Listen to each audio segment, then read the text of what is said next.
Hello everyone! In this video, I'll walk you through a simple step-by-step guide on how to move money from Zelle to Payoneer. Make sure to watch the video all the way through so you don't miss any important details. Direct transfers from Zelle to Payoneer are not supported because Zelle operates only within the United States, while Payoneer is built for international transactions.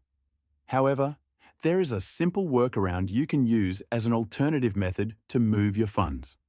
To begin the process, you'll need to use a US bank account as an intermediary.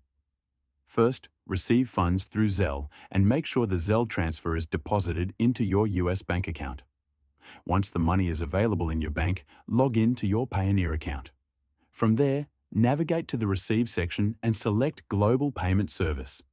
You will be provided with US receiving account details that can be used to transfer funds from your bank to Payoneer.